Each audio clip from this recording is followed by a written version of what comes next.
Hello and welcome to Larry's Topics. Today we are going to discuss a topic of a character that has great potential, but the biggest problem is the storyline doesn't go as far as it should, and it doesn't get the love that it deserves. If they were to complete the storyline and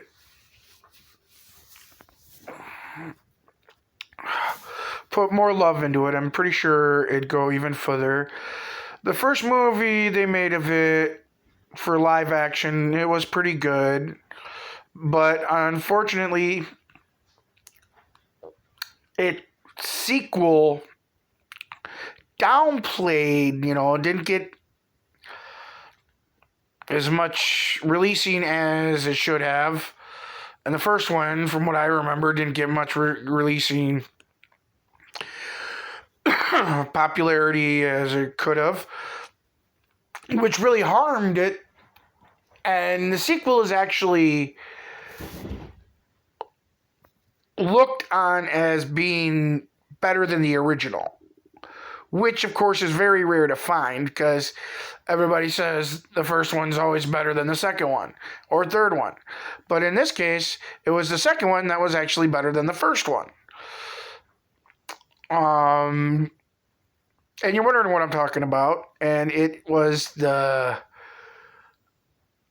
live action adaptation of the movie Guyver and Guyver 2 Dark Hero. Guyver,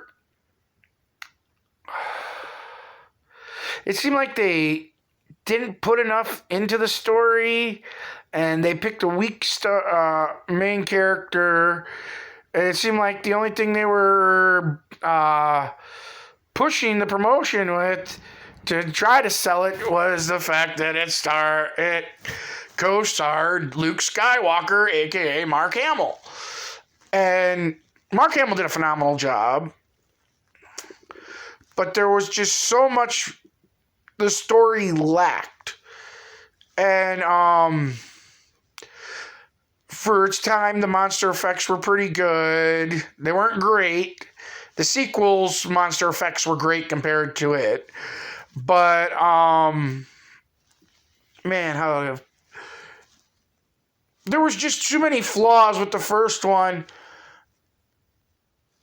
They didn't really flush out the characters as much as they could have. I'm sorry, the star of the movie was not an eye catcher. I mean, his girlfriend was a little bit more of an eye catcher than he was. And to really push it out there to try to get its viewers, he's not even the Guyver. He just plays the detective, but they're cashing in on the fact that, ooh, look at us, we got Mark Hamill, a.k.a. Luke Skywalker.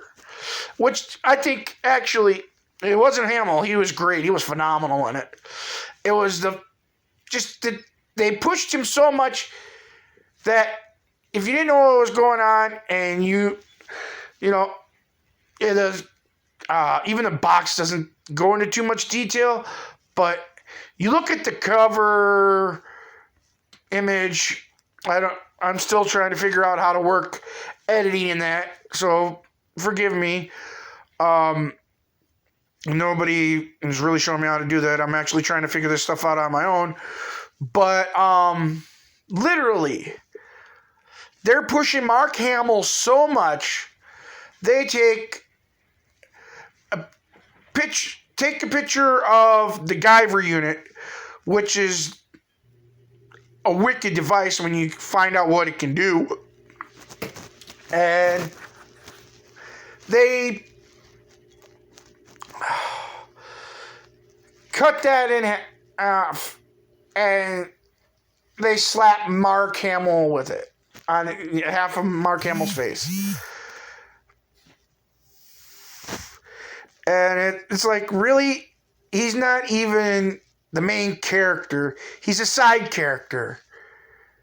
What he did was great. He was phenomenal. He did better than mostly everybody else. But the effects, the monster effects, weren't that great. The monsters look cool, but some of them they could have done better on, I guess. The coolest thing in the movie is the Guyver itself, which doesn't get much time. There's not much explanation to it, and why it's so important, because it's the key to the movie.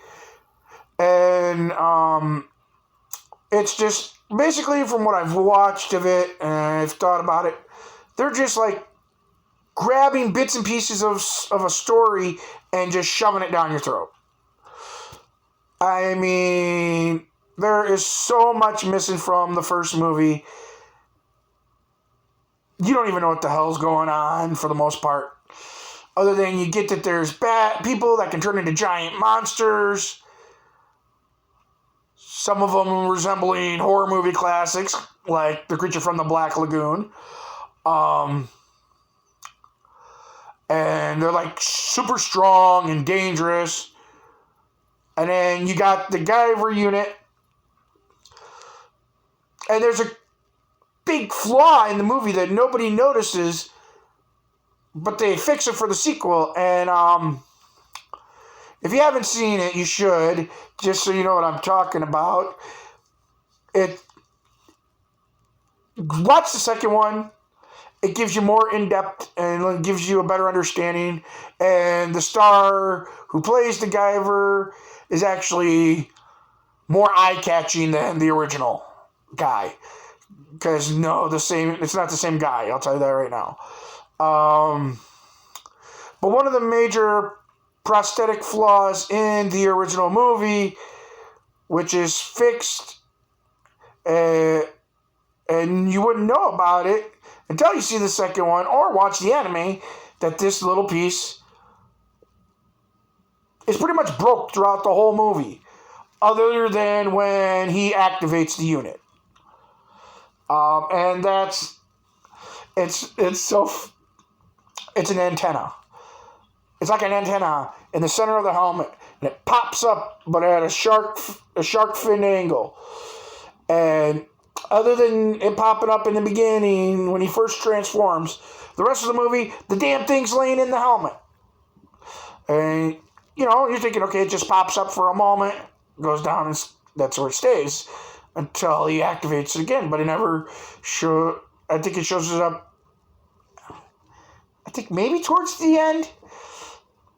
But the rest of the time, no. And then I watched the second one, and I noticed the antenna spike, whatever, is standing up throughout the whole thing, and I'm just like, okay, it's up in this one, but it's down for most of the first. It's up in the second one, but down on most of the first one. What the hell? So I'm like, okay, maybe it's supposed to be up, and the original one got broken. Nobody ever fixed it. And just said, oh, hell with it, we'll go on. Okay, fine. You don't really get a major basin to it. Story-wise, all you know is, like I said, there's people that can turn into monsters, blah, blah, blah. And the suit of armor this kid gets, which it doesn't even get explained, is a symbiotic suit of cybernetic alien armor. And it takes everything you have naturally and it amplifies it. It totally amplifies it. You're faster, you're stronger, you're harder to kill. You can regenerate if damaged severe enough.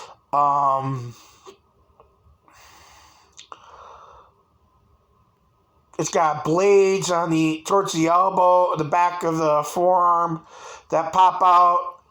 Now, but when you sit and you look at the first one and then you watch the second one and then you watch the anime,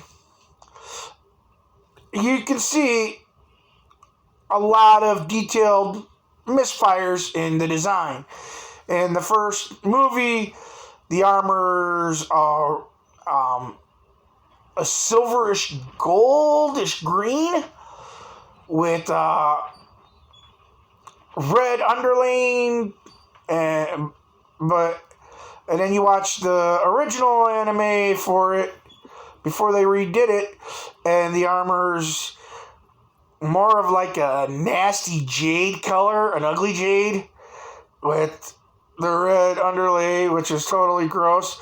But then when you watch the remade Guyver, it's a beautiful shade of blue.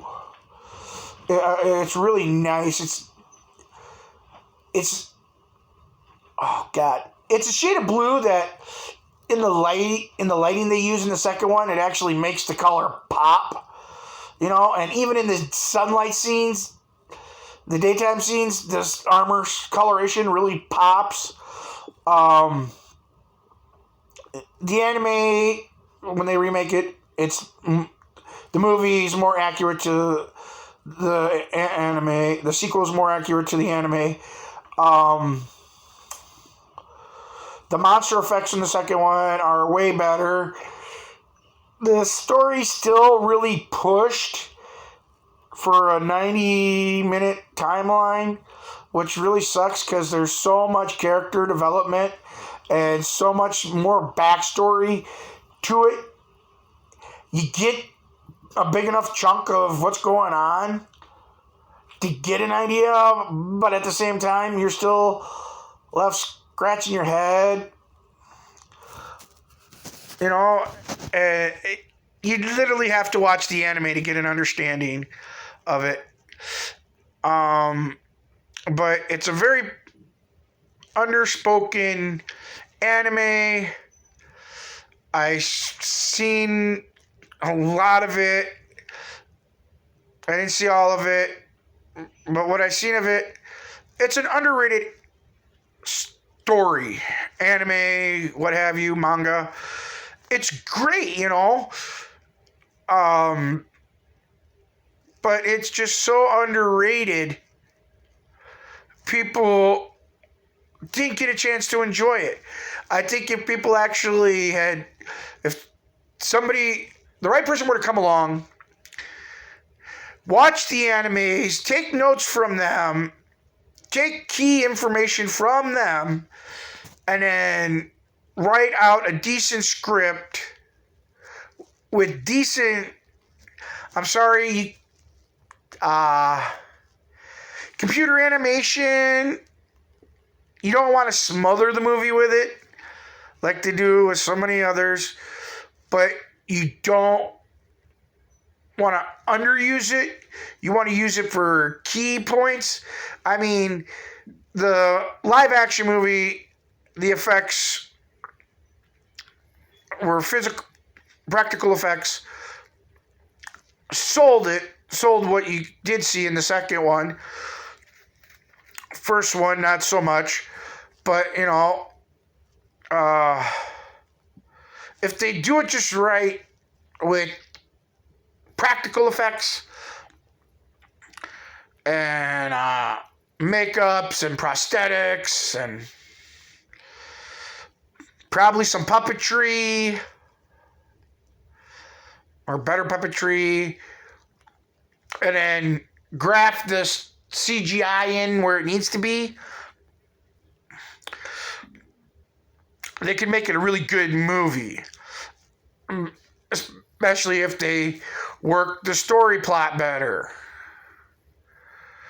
Which the first one is like literally just, here's this item, it's great importance, it's stolen from these guys, from this old Asian guy who's can turn into a giant monster just to get killed, blah, blah, blah. If they really work it, they could have something. They could probably have a gold movie, they could possibly make a small franchise out of. I mean, they don't explain half the stuff that the manga does. The anime, whatever. You literally have to sit there and guess what's going on in the first one. The second one, more detail, more of a side story, but still it's rushed. Another plus to it, though, is amazing fight sequences in the second one. First one, kind of dull. The second one, awesome. I mean, there's a scene where he literally does a spinning kill move and he lands it perfectly. Amazing. They put more effort into the second one than in the first one, and more thought to it. But if they got a good writer, director, and the right money, producers and that, to pay for the production of the movie and that, they could really have something. I mean, it's not going to be like you can't do like what they did with Dragon Ball Evolution, which I will get into that in my next video. But that's the problem. They're trying to do live action, other animes and that, and a lot of them are falling apart because they travel away from the source material. But if they stick closer to the source material and give better story detail in that, and better fight sequences like they do in the second one, they'd probably have something great. But again, I digress. I could be here probably for hours on that. But I want to go and do other stuff. So, thank you again. This has been Larry's Topics. I hope you enjoy. Please like, subscribe, comment what you think. Still, if you have any suggestions for topics, let me know. God bless everyone. Stay safe, and hopefully this pandemic crap will officially be over soon. Thank you and bye.